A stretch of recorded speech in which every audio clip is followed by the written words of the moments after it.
Hola, buenas tardes, bienvenidos. Vamos a esperar 2 minutos más para que ingresen otros estudiantes y damos inicio a la conferencia de hoy.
Erika, ¿podemos dar inicio? Listo. Ujú. Bueno, buenas tardes a todos. En el día de hoy tenemos tengo el gusto de presentar al arquitecto Gabriel Wong. Eh, Como diría uno, desde que lo conozco, ha sido un artista y una persona que entiende muy bien el dibujo, y no solo lo entiende, sino lo practica, y por donde va, esa es su bandera. En estos días, y a propósito de esta conferencia, leyendo algunas notas del dibujo, me gustaría compartirles una frase del arquitecto Souto de Moura, que decía que dibujar es un acto esquizoide, un poco porque involucra la capacidad de meter en un trozo de papel todo aquello que vemos e imaginamos. Entonces eso es un poco como la magia del dibujo. Bueno, quiero darle entonces la bienvenida a Gabriel, que tiene muchas historias que contar alrededor del dibujo, lo vive y, como le digo yo, lo ha sufrido porque nos acompaña como egresado, como docente y además como artista en una cantidad de actividades y demás. Entonces, bienvenido, Gabriel, y te cedo la palabra. Este es tu escenario para que compartas con los chicos. Gracias, Erika. Quiero darles las gracias a la universidad por darme esta oportunidad de expresarme. Soy egresado de ISMUS, como dijo Erika, entonces para quienes me ven, quizás puedo ser una muestra entre como hermano mayor o una especie de profeta del futuro o algo. Voy a compartir mi pantalla. He preparado una presentación pequeña y solo voy a narrar y compartir anécdotas encima de imágenes. Las imágenes tienen muy pocas palabras porque si estás viéndome, el chance de que seas una persona visual es muy alto. Aquí voy.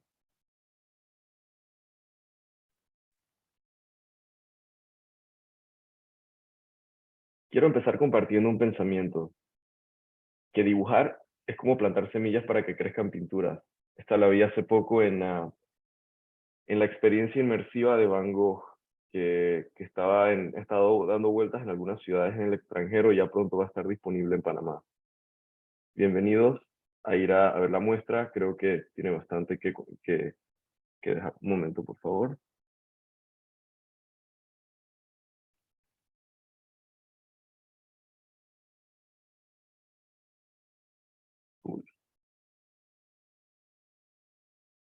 Esta es la imagen que uso cuando me piden como alguna imagen de una foto de perfil, sea para una actividad arquitectónica o bien artística.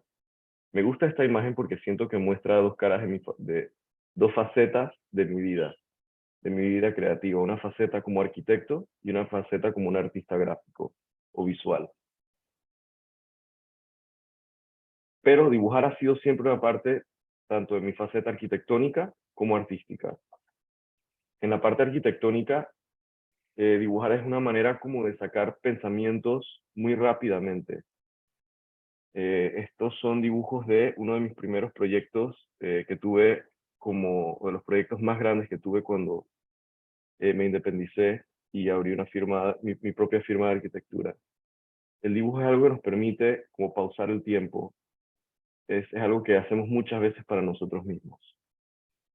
Nos permite sacar rápidamente ideas que sí, existen elementos, herramientas tecnológicas muy útiles que nos permiten sacar estas ideas que tenemos en nuestras cabezas.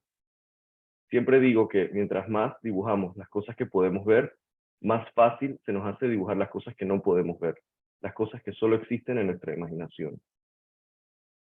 Mientras más dibujamos en vivo, cuando tenemos la oportunidad de viajar, o bien en un café en cualquier esquina de nuestra ciudad, se nos hace más fácil representar las cosas que imaginamos, pero que no tenemos inmediatamente enfrente, las cosas que hacen, que nos roban el sueño y que nos desvelamos para poder sacar de nuestras cabezas y plantear un lenguaje universal para ser construido, manufacturado o simplemente para ser apreciado.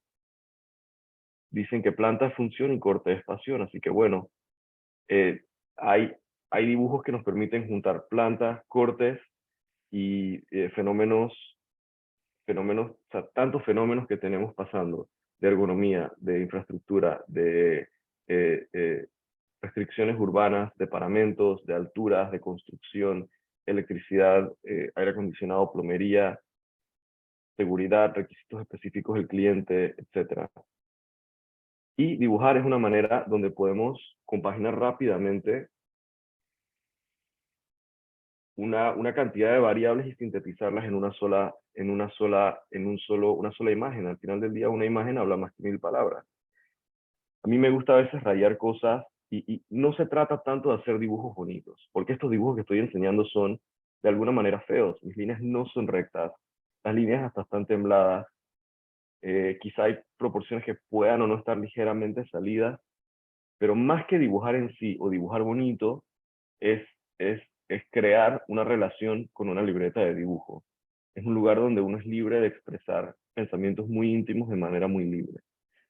Y a veces cuando uno empieza a dibujar tantas cosas y a desarrollar una relación y a poner tantas cosas en una libreta, que van desde una comida hasta algo que, un detalle en una tienda o en casa de un amigo que nos llamó la atención, llega a un punto donde todas estas líneas y estos pensamientos empiezan a entrecruzarse. Y son conexiones creativas que siento que son emocionantes, porque conectan cosas que quizá no están, no están relacionadas a simple vista. Bueno, y después de hacer varios dibujos, las cosas pasan los rayones pasan de una servilleta u ojalá una libreta de dibujos, se renderizan y se hacen brochures, imágenes de venta y todas estas cosas emocionantes que uno ve como arquitecto, uno sueña con tener bajo nombre propio el día que uno que sea grande, por así decirlo. Y después las cosas se construyen.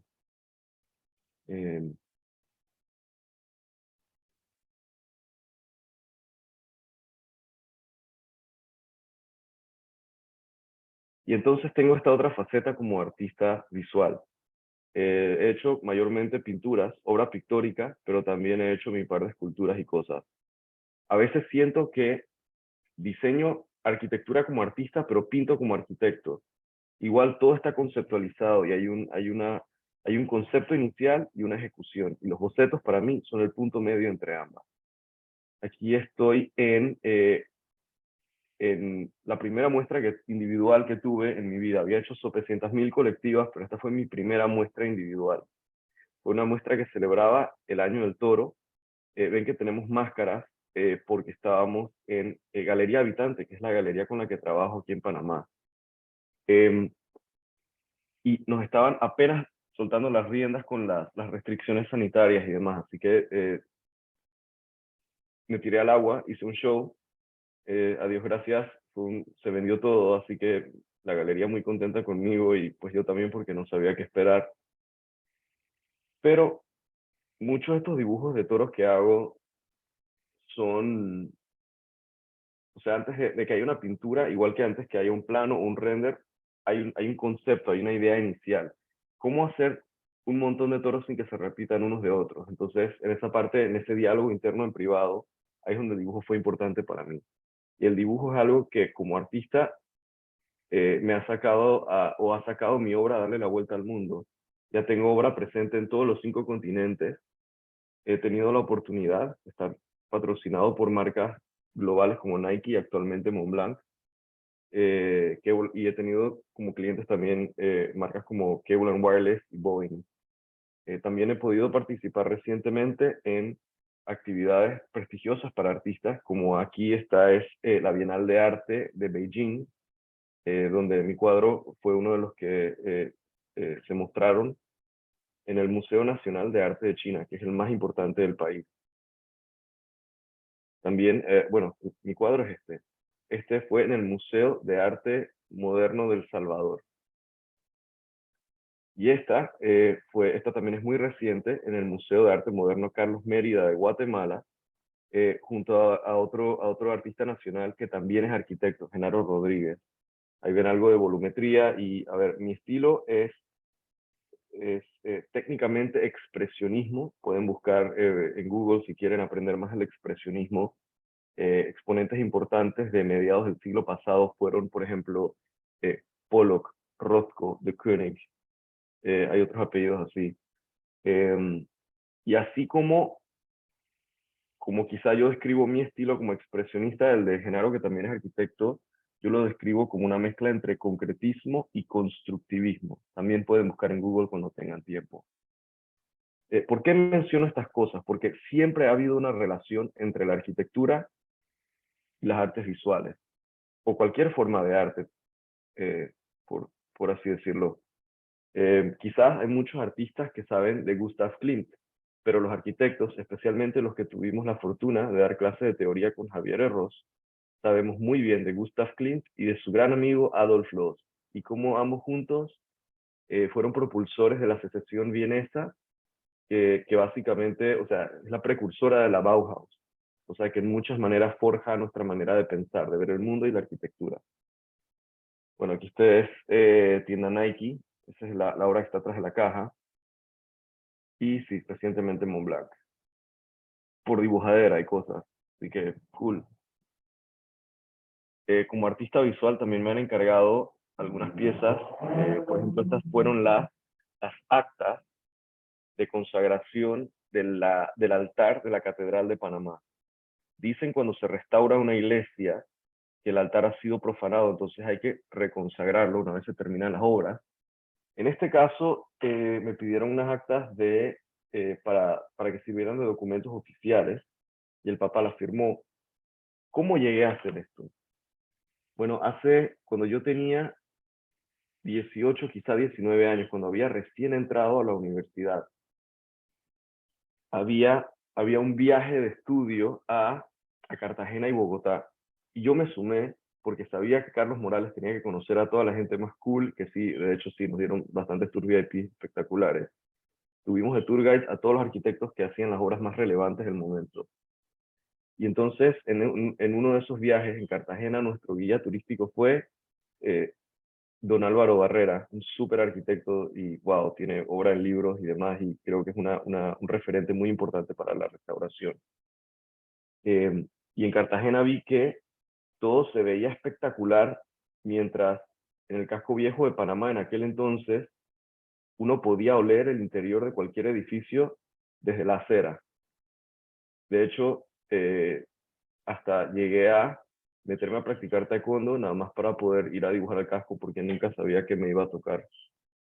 Entonces, yo me prometí en Cartagena que si había alguna vez oportunidad para que yo pudiera hacer algo para contribuir a que el casco tuviera ese mismo rescate, ese mismo valor cultural, que Cartagena lo iba a hacer, aunque fuera de a gratis.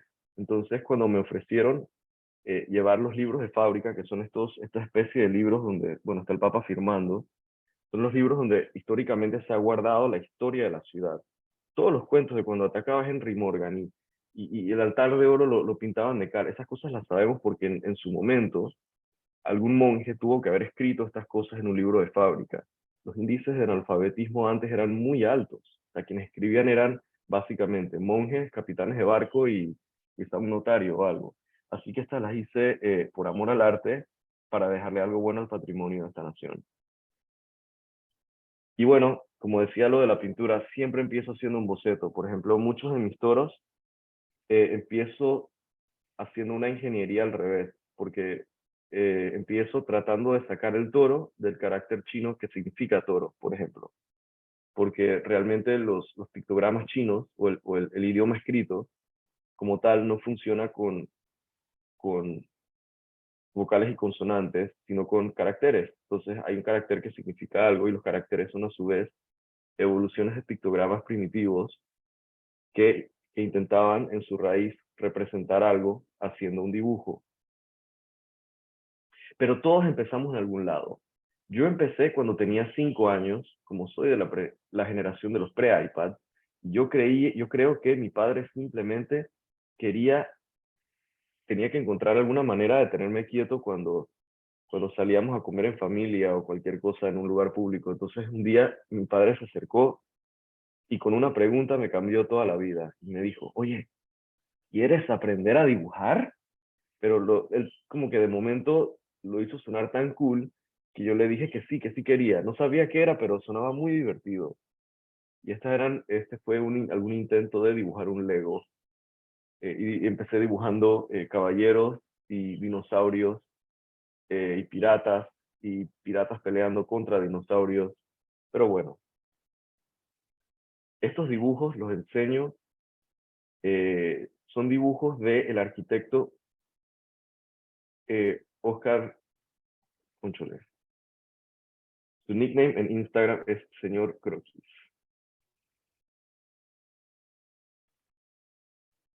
Oscar Chávez.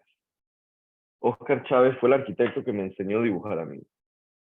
Y él me mostró estos dibujos de un viaje de estudio que hizo a Italia. Bueno, el de la derecha, el de la izquierda es el Teatro Nacional de Panamá. Yo vi a este señor hacer este dibujo en 10 minutos flat, quizá menos.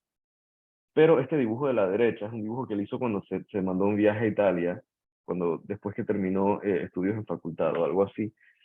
Y yo veía que este señor hacía estos dibujos que me volaban la mente, pero los hacía directo a plumilla, sin pasar por lápiz ni nada. Y él me dijo que si yo practicaba, que si yo dejaba el lápiz a un lado, que yo también podía. Yo era joven y bastante ingenuo, así que me comí el cuento, tiré el lápiz, literalmente lo tiré a la basura, creo que fue un poco exagerado mirando hacia atrás, pero empecé a dibujar en plumilla directo. Y este fue mi primer intento de una perspectiva. Y tiene 1.000.000 de errores. Para empezar, porque yo estaba sentado en la acera, enfrente del prekinder de Balboa, mirando el edificio de Isthmus. Y quienes entienden algo de dibujo saben que esta perspectiva tiene muchas falencias. Para empezar, es como si fuera un isométrico. Estando uno sentado en la acera, es imposible ver la totalidad de la cubierta. Es imposible ver algo de lo de arriba. Pero todos empezamos en algún lado y yo aprendí haciendo muchos errores y aprendiendo a disimularlos. No soy nada especial, soy un tipo que ha practicado bastante. Para mí, yo pienso que si quieren algo perfecto, sáquenle una foto y ya está. Pero dibujar es mágico. Dibujar es como darle una pausa al resto del mundo. Es más, si tienen la oportunidad de dibujar, pongan el cel en silencio. Dibujar es momento para ustedes. Es un poco de me time, como dicen en inglés. Cuando uno toma la foto está perfecto, pero cuando uno dibuja, las cosas van de la realidad al ojo, del ojo a la mente, de la mente a la mano, de la mano al lápiz, del lápiz al papel, o pluma. Entonces, en ese sentido, estamos forzados a analizar, no a ver, sino a observar cuando dibujamos. Vemos perspectivas, vemos detalles, vemos volumetría, sombras, llenos y vacíos, paramentos urbanos, escala humana, en fin. Entonces, otra ventaja de dibujar por encima de tomar fotos, primero que nada, en serio, si han tenido la oportunidad de viajar, por más fotos que hayan tomado, digamos, fue un viaje espectacular, y ustedes sacaron 500 fotos muy buenas, de las cuales 50 son las que se van a publicar de lo bien que le han pasado, o lo que sea rayos. Pero la verdad es que cuando uno viaja, uno ve muy poco ese montón de fotos que uno toma, al menos que uno sea algo realmente importante, uno va a buscar ese folder de backup, y uno va a buscar esa foto y rayos mejor que esté ahí. Pero si no, entonces, ¿qué tanto realmente ha internalizado uno una experiencia especial? Dibujar tiene muchas otras cosas que la hacen más más humanas, más interesantes que una fotografía. Pese a que la fotografía también puede comunicar mucho y ser muy poderosa. No estoy diciendo que una cosa reemplace la otra, son solo dos cosas diferentes. Hay circunstancias donde el dibujar sí puede reemplazar una fotografía. Por ejemplo, tuve la oportunidad de visitar el Guggenheim de Bilbao y había una escultura, una sala donde habían varias esculturas de escala monumental de Richard Serra. Y yo quería tomarle una foto, pero apenas saqué la cámara, salió un guardia de la nada y me dijo que no se permitía tomar fotos. Y yo le pregunté al guardia que si se podía dibujar, y me dijo que por supuesto. Así que hice este dibujo, por el cual no solo no me regañaron, sino que el guardia me miró y me dijo que estaba muy bien. Entonces, otra ventaja grande de poder dibujar es que por más que hayan herramientas digitales sobresalientes en estos momentos. Una vez había una directora, una ingeniera que era directora de una firma de project management grande aquí en Panamá. Y me dijo, mira, pelado, te voy a decir una cosa. Al final del cuento, todos estos planos bonitos que tú estás haciendo, todos estos renders, todo este poco de cosas que estás haciendo tan perfectamente en tu computadora, después que se aprueben estos planos y que se abra una licitación y se hagan mil cosas, al final del día un albañil va a agarrar tu plano, lo va a doblar en 4 u 8 y lo va a poner en el bolsillo posterior de sus pantalones, y así se va a construir tu obra. Así que cógelo con calma, lo digital es solo una herramienta. Me quedé pensando y creo que el dibujo también lo es. Es una herramienta para externalizar cosas que están en nuestras cabezas. Y de hecho hay otra anécdota que comparto de una vez escuché a un maestro de obra, un viejo lobo de mar, que decía, que se dio cuenta cuando yo dibujaba, me decía, o digamos en obra a veces hay que hacer cambios. Y entonces a veces yo trataba de mandarles el cambio, dibujaba en computadora, pero cuando iba a obra yo se lo rayaba en la pared, el maestro de obra me decía, wow, es que había algo humano en el boceto hecho a mano que él entendía mucho mejor. Decía que entendía mejor mis bocetos que mis planos. Y él decía que cuando él me vio dibujar, que ese día me gané su respeto, porque él decía, oye, de verdad que es que estos arquitectos jóvenes, los viejos lobos de mar dicen, estos arquitectos jóvenes, con ellos no se puede, paran de ser arquitectos en el momento en el que se va la luz. Y creo que esa es una razón increíble también para dibujar, y el uso del dibujo aún en el siglo XXI, aún con todas las increíbles herramientas digitales que existen. Y el dibujar también es manera de documentar de una manera muy personal memorias, vivencias y sensaciones de un viaje. Y sí, se pueden tomar fotos, las mejores fotos. Cool. Nada más que antes, cuando yo estaba en una etapa inicial de carrera, mojando los pies con la arquitectura, yo rayaba mucho. Yo era el niño que durante colegio me regañaban por no prestar atención por estar dibujando. Y de repente me metí en una carrera de arquitectura donde me sentía como pez en el agua porque nadie me regañaba por dibujar, al contrario. Entonces, dibujar para mí siempre ha sido muy personal. Cuando veo mis libretas de dibujo, las que he ido apilando a través de los años, más que dibujos, veo memorias. A veces veo dibujos y me acuerdo dónde estaba, con quién estaba, qué estaba haciendo, a qué olía el aire, si era muy ruidoso, si hacía silencio, si hacía frío o no, etc. Es algo que uno hace para internalizar bastantes cosas. Y para matar momentos de aburrimiento. Antes no había wifi por todos lados, entonces era como que o dibujar o sudoku, y bueno, siento que uno de los dos pasatiempos me ayudaba o me aportaba a desarrollar una destreza útil en mi vida profesional. Y sí, he dibujado de todo, hasta mi comida por todos lados. Cuando he tenido oportunidad de enseñar dibujo, cuando me ha invitado a dar un curso de dibujo libre, siempre pido que la clase dibuje su almuerzo.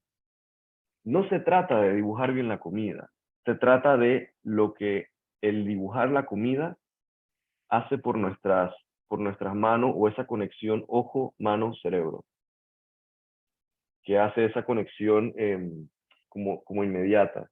Es casi como un momento de señor Miyagi, de wax on, wax off, que you wax on, you wax off, y de repente te das cuenta, estás bloqueando patadas y tirando 1000 patadas de la silla. Entonces, esta dibujadera y cosas,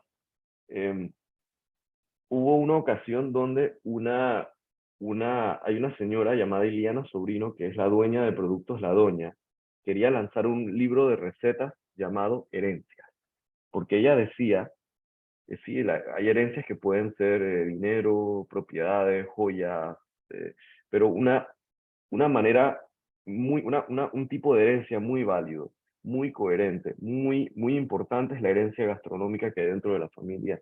Entonces, cuando alguien me dio una recomendación, entonces fui a entrevistarme con ella y nos sentamos y ella me preguntó por qué ella debía eh, darme este encargo, confiarme este encargo de hacer estos dibujos y acuarelas de su comida, de las recetas que ella tenía.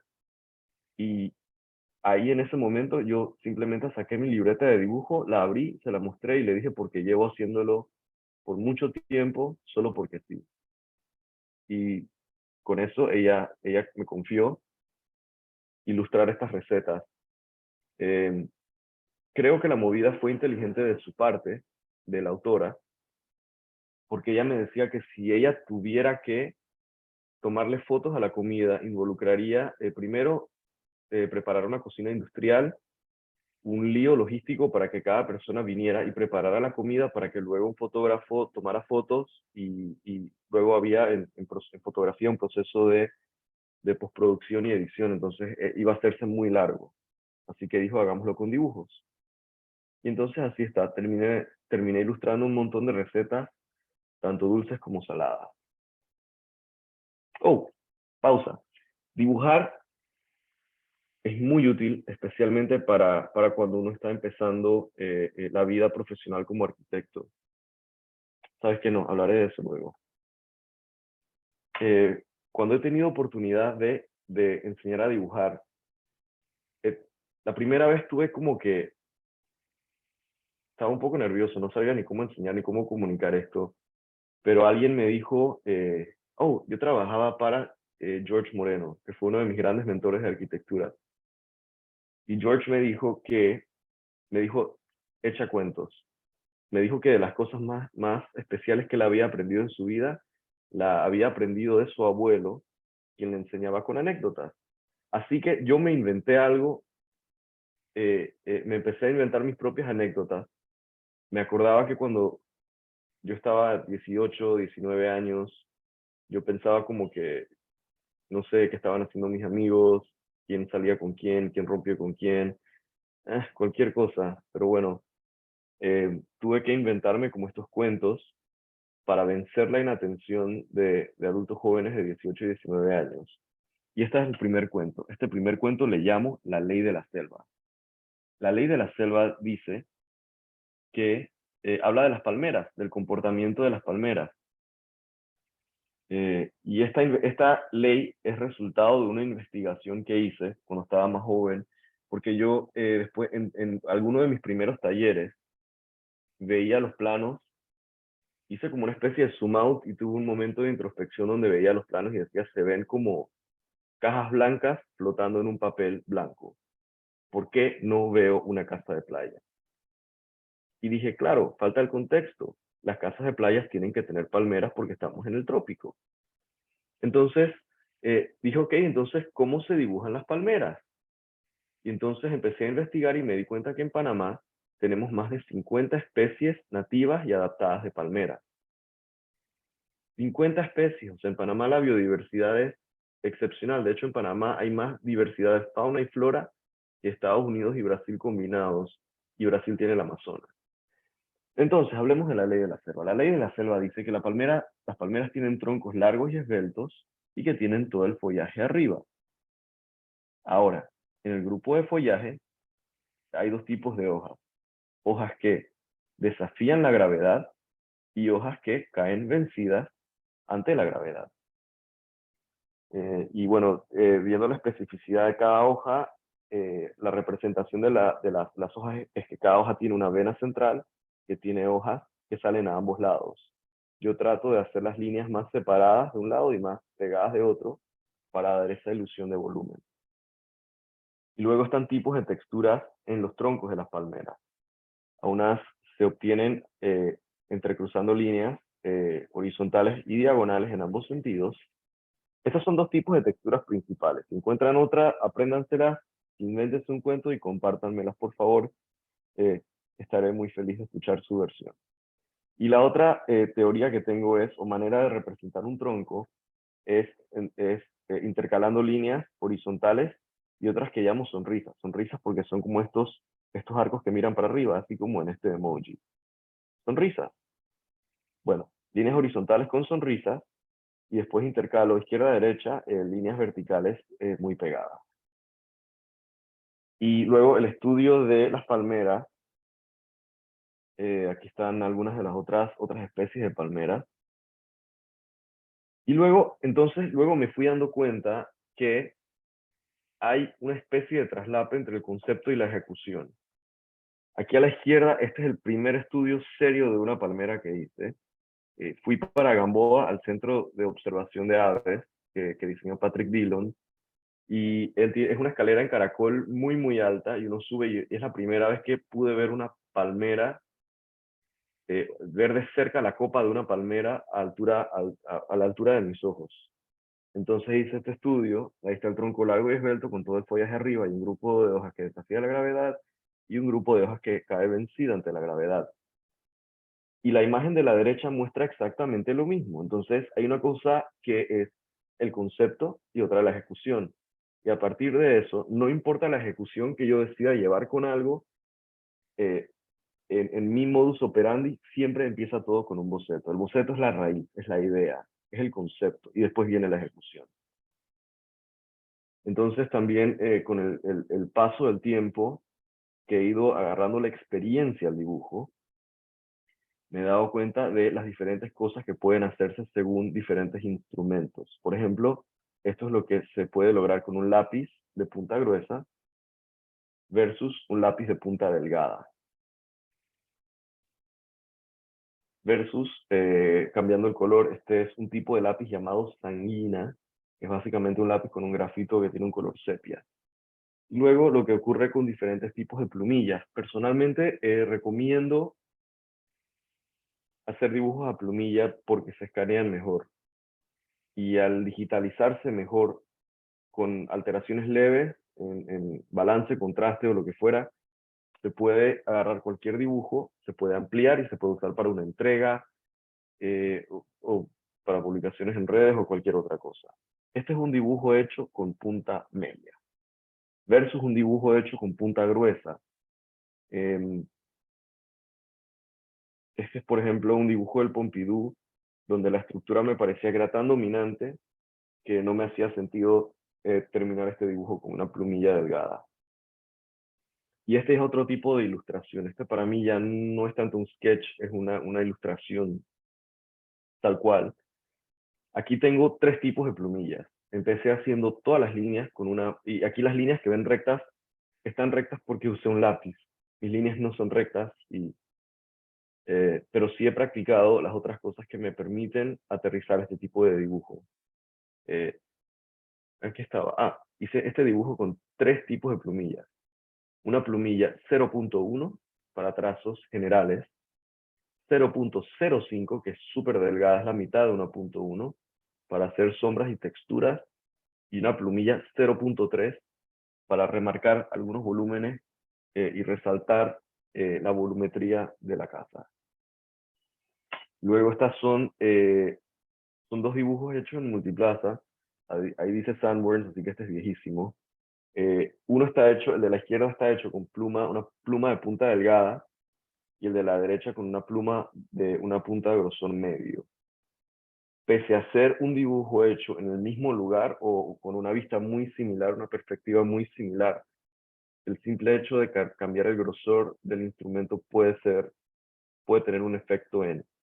A veces siento que nuestro trabajo no es descubrir cuál es la mejor pluma, o el mejor lápiz, sino saber qué hacen diferentes cosas para nosotros mismos poder elegir el instrumento adecuado para el trabajo. Depende de lo que uno quiera hacer en el momento. Creo que dibujar también hace otra cosa por los ojos y por la mente, es que trabaja mucho la memoria retentiva. Estos dibujos son dibujos que he hecho en viajes cuando estaba montado. A ver, los dibujos de la libreta de la izquierda los hice montados en un tren que estaba moviéndose como a 350 kilómetros por hora. Y entonces me puse un reto de mirar por la ventana y en lo que dura un parpadeo, memorizar lo más que pude y hacer el dibujo de golpe. Los de la derecha los hice montado en un bus, camino a algún sitio en Canadá. Hice mi pasantía en Canadá con una firma maravillosa llamada Blue Sky Architecture, muy recomendada. Hacen casas, de esas casas de taller soñadísimas, donde las formas no son una limitante, en las islas canadienses que están abajo de Alaska, pero en territorio canadiense. Entonces, en alguna de esas, moviéndome de un lado a otro, en un bus, en un abrir y cerrar de ojos, trataba de mirar rápidamente por la ventana, memorizar y dibujar. Y luego, en alguna otra clase de expresión, tomé un curso con un arquitecto colombiano radicado en Canadá llamado Ricardo Castro, que él era el biógrafo de Rogelio Salmona. Y entonces en algún discurso que él dio cuando estaba cerrando ese speech introductorio del primer día, él dijo que la regla número 1 en el arte es que no habían reglas, y que todo lo que arruinaba una camisa blanca servía para pintar. Dijo, vino tinto, café, sangre, y yo era bastante joven, ingenuo, y le creí. Entonces cuando llegué a casa, me tomé sus palabras en serio, y agarré hice esta retícula, y abrí la nevera, y empecé a hacer manchas con todo lo que pude encontrarme. Y me di cuenta de que hay unas cosas que están en la nevera que sirven para pintar y otras que no sirven para pintar.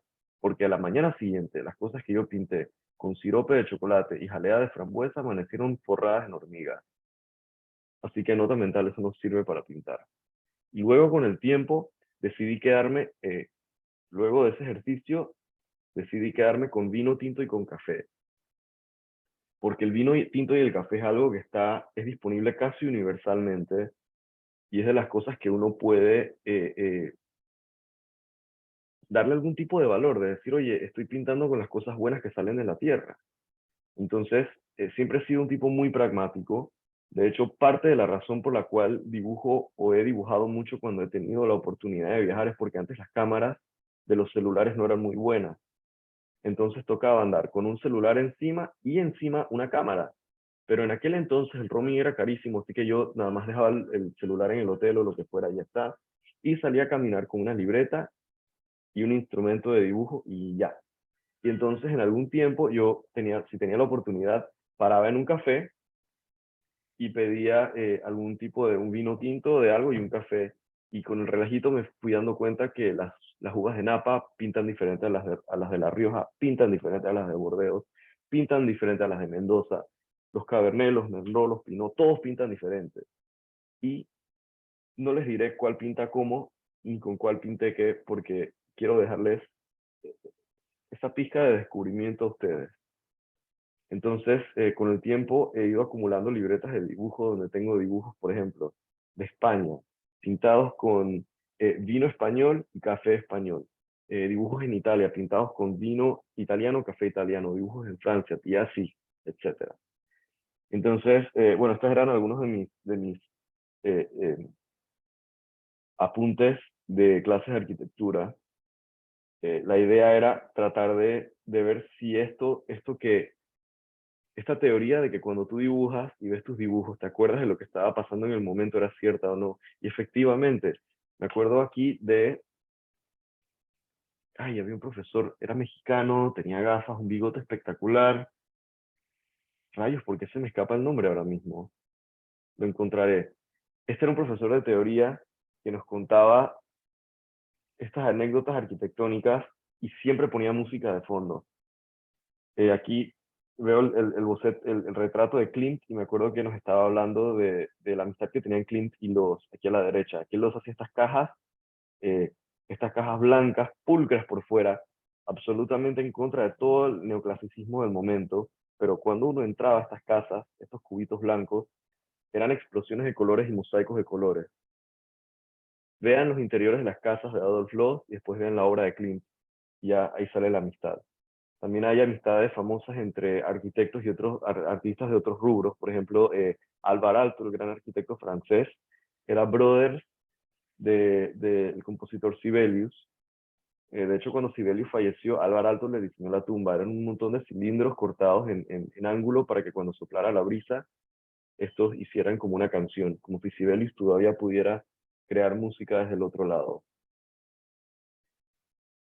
Y bueno, entonces, dibujando y haciendo mil enredos, de repente empiezan a salir ideas.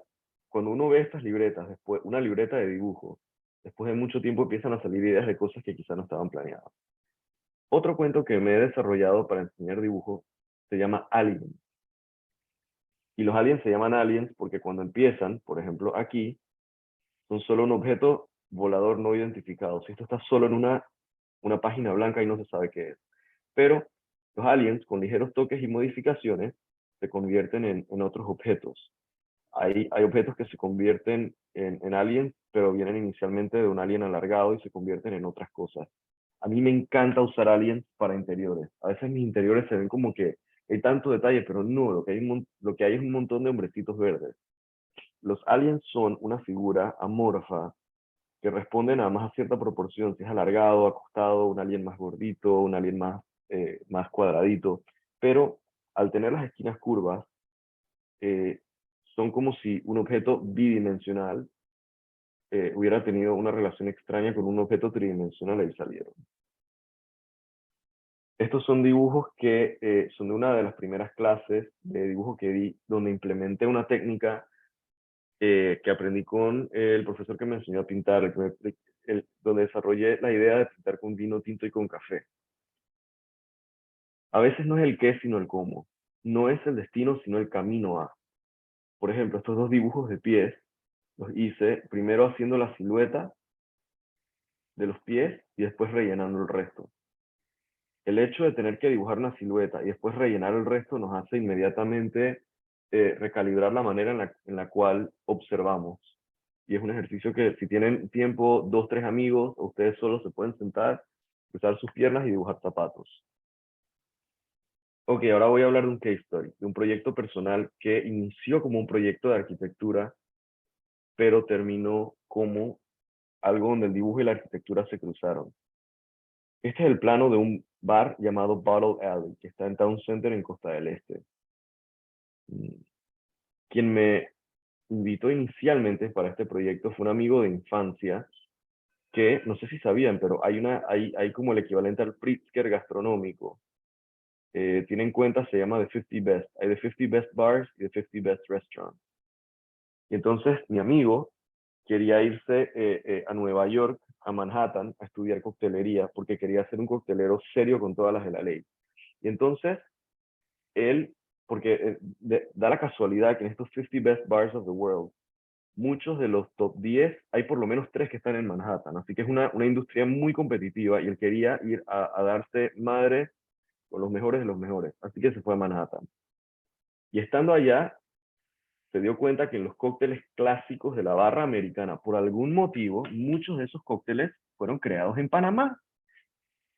Y este pelado decía, espérate, tiempo fuera, ¿cómo así? ¿Cómo así que estos cócteles clásicos de barra americana, las recetas vienen de Panamá? Bueno, resulta que es que hace 100 años, eh, eh, la gran prohibición del licor estaba en efecto en los Estados Unidos. Entonces, la gente que trabajaba en la industria licorera tenía 3 opciones limitadas.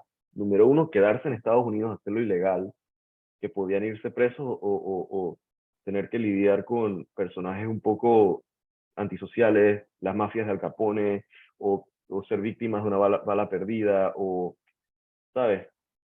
Tener que hacerlo como muy a lo agachado. La segunda opción era irse a Europa, los destinos principales fueron Londres y París. Pero en esos hemisferios nortes había como mucho de lo mismo. Y la tercera opción más interesante fue venirse a Panamá, porque especialmente en las áreas revertidas, que ahora son áreas revertidas, antes era como que la gente de esta industria parqueaban con sus paisanos, se hablaba en inglés, se pagaba en dólares, a nadie le importaba la prohibición. Así que bueno, así se iban. Pero al llegar a los trópicos, tenían otros recursos a su disposición. Habían rones, había unas piñas, flores de Jamaica, tamarindo, maracuyá, una cantidad de cosas que quizá en hemisferios nortes no eran o tan comunes o no llegaban frescas o no había de tan buena calidad. Así que bueno, con este cuento les voy a echar el cuento de qué pasó con este bar. Ahora sí quiero retomar algún punto que dejé pendiente antes. Dibujar es importante. Miren, el día que ustedes se gradúen y terminen carrera, quizá lo natural que pase es que van a trabajar a una firma para agarrar algo de experiencia. Les va a empezar a ir bien al rato. Les recomiendo que si les empieza a ir bien ahorren, porque si piensan echarse al agua, esos ahorros son su capital semilla para empezar a echar para adelante. Pero cuando uno sí se echa al agua por cuenta propia, a veces uno no sabe si uno quizás está hablando con algún conocido o una referencia de un conocido, familiar o amigo que dijo, oye, tú necesitas casa de playa, necesitas un arquitecto para tu restaurante, mira, habla de este man. Entonces, cuando tú todavía no sabes si tienes el cliente en la bolsa o no, si tú haces una planta y un par de sketches, puedes saber rápidamente si el cliente está interesado o no. O quizá pescas el cliente, pero a veces cuando uno hace renderes, por más fotorreales que sean, toman muchas horas. Entonces, ustedes les va a tomar muchas horas saber si el cliente es suyo o no. En verdad, yo trato de aterrizar todas mis propuestas en formato de dibujo y luego ya si el cliente va en serio, si es un proyecto inmobiliario, entonces ya se mandan a hacer renders o lo demás. En mi caso, yo muchas veces hago un modelo muy sencillo en SketchUp. De hecho, yo visualizo SketchUp como una maqueta digital, con todas las de la ley. Es una maqueta que está metida en la computadora porque a mí la goma, la de el Crazy Glue, me da alergia. Así que primero hago estas cosas en SketchUp muy peladas, suficientemente aterrizadas y proporcionadas para yo estar haciendo un sketch con proporciones. O sea, si estoy vendiéndole la idea a alguien, quiero venderle algo lo más cercano a la realidad que pueda. Yo llego a una reunión con un plano, alguna planta. Esta ya es más como planta de entrega, pero las primeras plantas son bastante más básicas. Y mis imágenes de entrega son estas. Hago un boceto que puede demorarme quizá, no sé, 20 minutos y quizá otros 20 en pintar.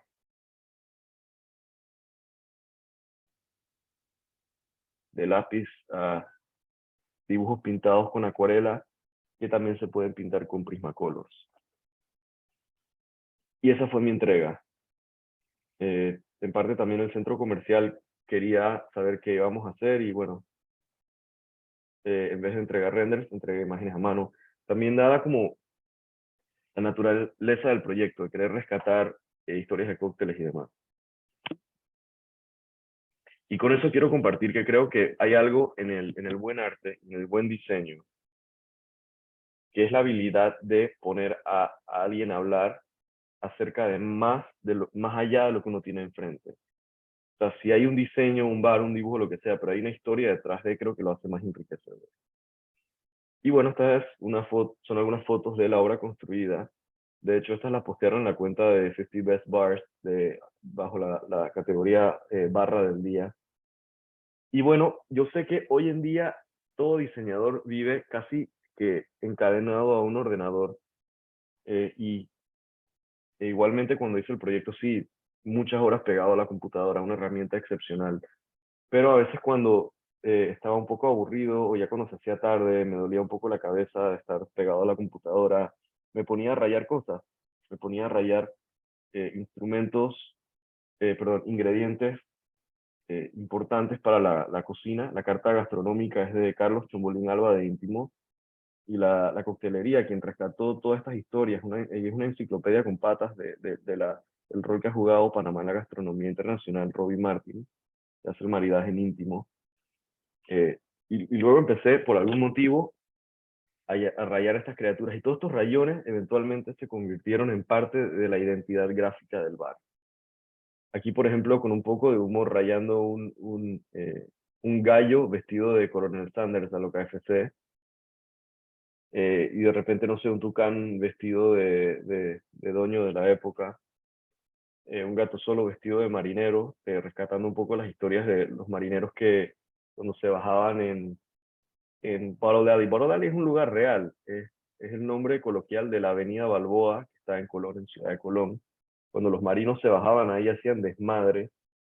De hecho, en la calle se llamaba Bottle Alley porque la gente, o sea, hacían tantos desmadres que dejaban las botellas tiradas en la calle y se quedaban dormidos muy borrachos o lo que fuera.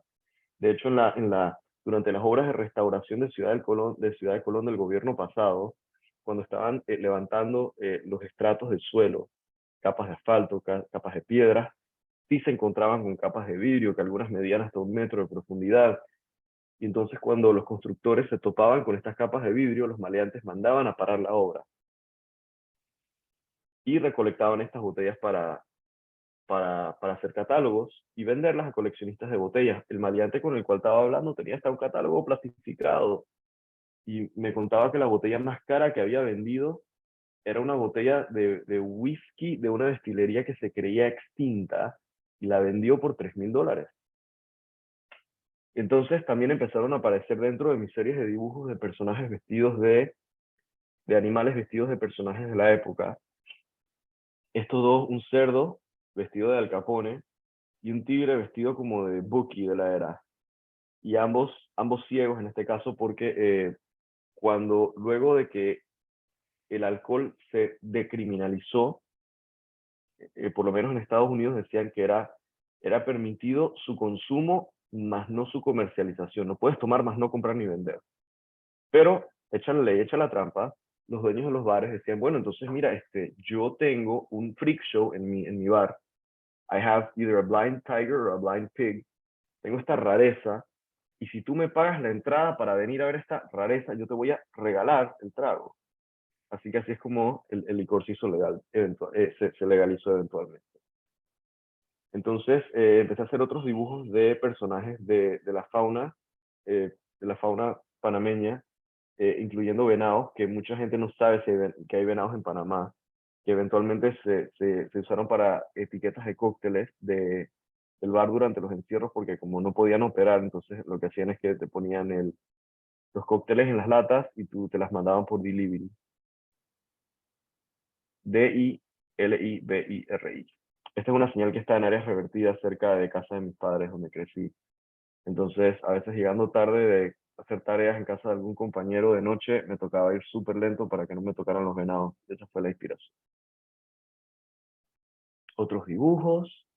Estos son unos bocetos que hice, retratos que hice de Carlos Alba y Robbie Martin. Entonces, eventualmente hice esta otra ilustración que es un collage entre frutas que se usan en coctelería y que son muy, muy, muy Panamá. Y estas dos garzas vestidas de personajes distinguidos de la época, con la escalera del Palacio de las Garzas por detrás, porque estaba preguntándome qué es lo más power que tiene Panamá, lo más elegantemente tropical. Y una respuesta que me salió fue el Palacio de las Garzas. Eventualmente este dibujo se convirtió en el letrero de pronto del bar, y también uno de los zooms de una de estas garzas se convirtió en el personaje de las latas. Al final del cuento les voy a resumir un poco el dibujo. El dibujo es mucha práctica. Les he enseñado dibujos donde empecé sin saber qué estaba haciendo, dibujos que les he mostrado sin entender perspectiva, con 1000 errores. Y al final del día yo creo que esta fórmula se mantiene. Buenos resultados son talento por trabajo. El trabajo duro le gana al talento 9.9 de 10 veces en mi experiencia. Mi secreto, mi salsa secreta es practicar. Decía Picasso, las musas, la inspiración. Los griegos creían que las ánimas La inspiración eran como estas ánimas, estas musas, que flotaban en el aire y que tocaban al artista y el artista quedaba inspirado. Y Picasso decía, sí, las musas existen y nos encuentran, pero nos tienen que encontrar trabajando. Cuando uno trabaja, las ideas llegan. La suerte no existe, la suerte se hace. Entonces, creo que la salsa secreta de lo que dibujo es practicar bastante y les doy dos garantías. Que si no practican, no van a dibujar nunca. A quienes, si hay alguien acompañándome esta noche que acaba de dar clase de dibujo conmigo, sepan que si no practican lo que aprendieron, todo lo que sí han aprendido se va a oxidar y lo van a perder. Y la otra garantía que les doy es que si practican, obtendrán mejores resultados y van a quedar mucho más cómodos con el dibujo, van a sentir que el lápiz o la pluma es una extensión de su mano. Y con ese pensamiento me despido. Quedo atento por si alguien tiene alguna pregunta. Sé que hay un chat, hay 74 participantes o lo que fuera. Si alguien quiere hacer alguna pregunta a la orden, y si no, bueno, pues muchas gracias por su atención. Muchísimas gracias, Gabriel. La arquitecta Erika se unió con nosotros. A ver, Eduardo, ¿hay alguna pregunta por ahí que hayan hecho los chicos en el? No, no han hecho preguntas. Ok, pues gracias por acompañarnos. No, Disfruten Gabriel, su pues ya carrera, antes de dibujen que un montón. cerremos, darte las gracias por qué maravilloso viaje. O sea, algunos que hemos estado al lado tuyo, jamás me imaginé esa producción a ese nivel. Lo lindo de una historia dibujada, vivida.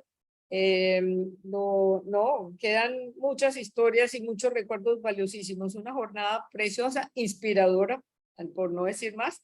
Y bueno, espero que lo mismo haya sucedido con los chicos. De verdad que mil gracias por la charla, estuvo magnífica, de verdad que sí, la disfrutamos mucho. Listo, buenas tardes, gracias, chao. Muchas Chao, gracias. que estés bien, muchas gracias. Chao.